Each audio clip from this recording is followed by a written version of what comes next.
दिलचस्प पौराणिक कथा में आज हम परशुराम ने कर्ण को क्यों दिया श्राप की कथा सुनेंगे।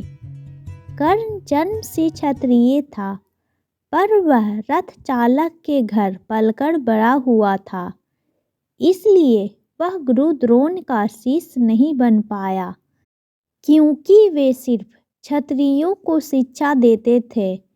फिर कर्ण एक नकली जनेऊ पहनकर महान गुरु परशुराम के पास गया, जो ब्राह्मणों को शिक्षा देते थे। लेकिन जब कर्ण की सच्चाई परशुराम को पता चली, तो इसका नतीजा कर्ण को भुगतना पड़ा। महाभारत काल में युद्ध कला में सिर्फ मल्ल युद्ध ही नहीं था, बल्कि सभी तरह के शास्त्रों को चलाना भी सिखाया जाता था। इसमें खास रूप से तीर अंदाजी पर जोर दिया जाता था। कर्ण जानता था कि परशुराम सिर्फ ब्राह्मणों को अपने शिष्य के रूप में स्वीकार करेंगे। सीखने की चाहत में उसने एक नकली जनेऊ धारण किया और एक ब्राह्मण के रूप में परशुराम के पास चला गया। परशुराम ने उसे अपना शिष्य बना लिया और वह सब कुछ सिखा दिया जो वे जानते थे। कर्ण बहुत जल्दी सीख गया। किसी भी अन्य शिष्य में उस तरह का स्वाभाविक गुण और क्षमता नहीं थी। परशुराम उससे बहुत खुश हुए। उन दिनों परशुराम काफ़ी बूढ़े हो चुके थे। एक दिन जंगल में अभ्यास करते समय परशुराम बहुत थक गए। उन्होंने कर्ण से कहा वे लेटना चाहते हैं। कर्ण बैठ गया ताकि परशुराम कर्ण की गोद में अपना सिर रख पाए। फिर परशुराम सो गए। तभी एक खून चूसने वाला कीड़ा कर्ण की जांघ में घुस गया और उसका खून पीने लगा। उसे भयंकर कष्ट हो रहा था और उसके जांघ से रक्त की धार बहने लगी। वह अपने गुरु की नींद को तोड़े बिना उस कीड़े को हटा नहीं सकता था, लेकिन अपने गुरु की नींद को तोड़ना नहीं चाहता था।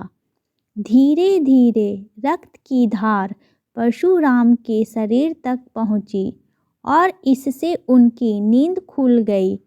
परशुराम ने आंखें खोलकर देखा कि आसपास बहुत खून था। परशुराम बोले, यह किसका खून है? कर्ण ने बताया, यह मेरा खून है। फिर परशुराम ने कर्ण की जांघ पर खुला घाव देखा। खून पीने वाला कीड़ा कर्ण की मांसपेशी में गहरा प्रवेश कर चुका था। फिर भी वह बिना हिले डुले वहीं बैठा था। परशुराम ने उसकी ओर देखकर बोले, तुम ब्राह्मण नहीं हो सकते। अगर तुम ब्राह्मण होते तो एक मच्छर के काटने पर भी तुम चिल्लाने लगते। इतना दर्द सहकर भी स्थिर बैठे रहना, ऐसा तो कोई क्षत्रिय ही कर सकता है। कर्ण बोला, हाँ, मैं ब्राह्मण नहीं हूँ, कृपया मुझ पर क्रोधित ना हो। परशुराम अत्यधिक क्रोध से भर गए।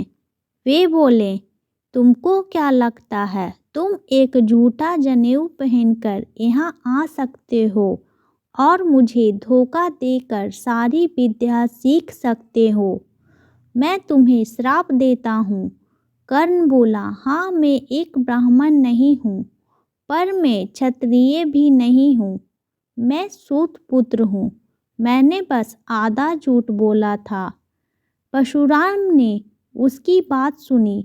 उस स्थिति को देखते ही वे सत्य जान गए कि कर्ण एक क्षत्रिय है।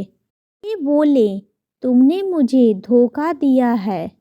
जो कुछ मैंने सिखाया है तुम उसका आनंद ले सकते हो, पर जब तुम्हें इसकी सचमुच ज़रूरत होगी तब तुम सभी मंत्र भूल जाओगे जिनकी तुम्हें ज़रूरत होगी और वही तुम्हारा अंत होगा। कर्ण उनके पैरों में गिरकर दया की भीख मांगने लगा।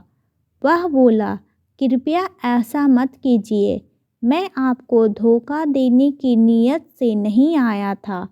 बस मैं सीखने के लिए बेचैन था और कोई भी सिखाने के लिए तैयार नहीं था।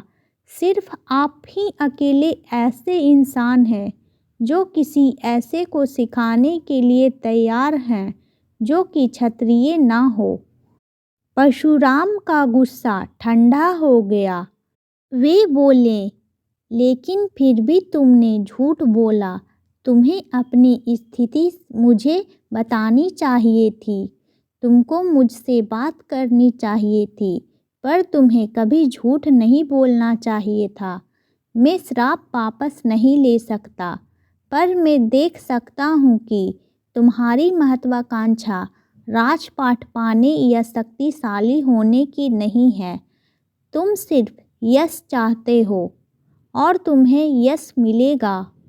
लोग हमेशा तुम्हें एक यशस्वी योद्धा की तरह याद करेंगे, पर तुम्हारे पास कभी शक्ति या साम्राज्य नहीं होगा और तुम कभी महानतम धनुर्धर के रूप में भी नहीं जाने जाओगे। पर तुम्हारा यश हमेशा बना रहेगा, जो कि तुम्हारी चाहत भी है। इस श्राप को लेकर कर्ण भटकता रहा। वह शिक्षा पाकर खुश था, खुद के सामर्थ्य को लेकर भी बहुत खुश था, पर वह इसे कहीं प्रदर्शित नहीं कर सकता था, क्योंकि सिर्फ क्षत्रिय ही युद्ध या प्रतियोगिता में भाग ले सकते थे। वह आंखें बंद करके भी किसी भी चीज़ पर निशाना लगा सकता था, पर अपने कौशल को प्रदर्शित नहीं कर सकता था। उसे बस यश की चाहत थी और उसे यश प्राप्त नहीं हो रहा था। उदास होकर वह दक्षिण पूर्व की तरफ चला गया और समुद्र के किनारे जाकर बैठ गया। वह तपस्या करने लगा और कई दिनों तक ध्यान में बैठा रहा। खाने के लिए कुछ नहीं था, पर वह बैठकर ध्यान करता रहा। जब उसे भूख लगी तो उसने कुछ केकड़े पकड़कर खा लिए। इससे उसे पोषण तो मिला, पर उसकी भूख और बढ़ गई। कुछ हफ्ते साधना करने के बाद उसकी भूख बहुत ज़्यादा बढ़ गई। इस स्थिति में उसने झाड़ियों में एक जानवर देखा। उसे लगा कि वह एक हिरन होगा। उसने अपना तीर और धनुष निकाला और आंखें बंद करके तीर चला दिया। उसे तीर के निशाने पर लगने की आवाज़ सुनाई दी। वह मांस से अपनी भूख को शांत करने की कल्पना करने लगा, पर झाड़ियों में जाने के बाद उसे पता चला कि वह तो एक गाय थी। वह भयभीत हो उठा। गो हत्या को सबसे बुरा कर्म मानते थे। डरते हुए उसने गाय की ओर देखा और गाय ने उसकी ओर कोमल नेत्रों से देखा और फिर हमेशा के लिए अपनी आंखें बंद कर ली। वह व्याकुल हो उठा। उसे समझ नहीं आ रहा था कि क्या करे। तभी एक ब्राह्मण आया और मृत गाय को देखकर विलाप करने लगा।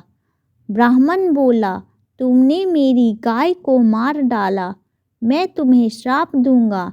तुम एक योद्धा लगते हो, इसलिए मैं तुम्हें श्राप देता हूँ कि रणभूमि में जब तुम बहुत मुश्किल स्थिति में होगे, तब तुम्हारा रथ इतना गहरा धंस जाएगा कि तुम उसे बाहर नहीं निकाल पाओगे और तुम तब मारे जाओगे जब तुम असहाय होगे, ठीक वैसे जैसे तुमने इस असहाय गाय को मार डाला।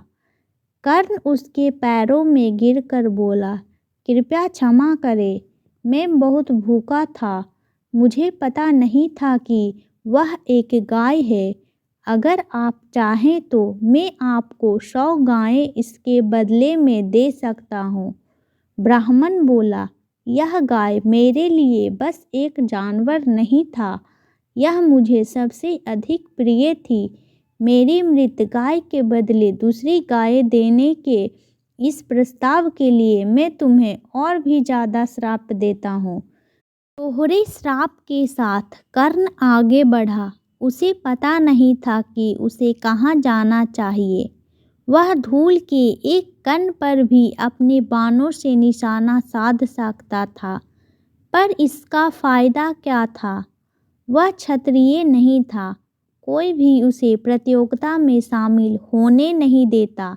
युद्ध में शामिल होने देने की बात तो ही नहीं थी। वह बिना किसी लक्ष्य के यहाँ से वहाँ भटकता रहा। Please like and subscribe my channel.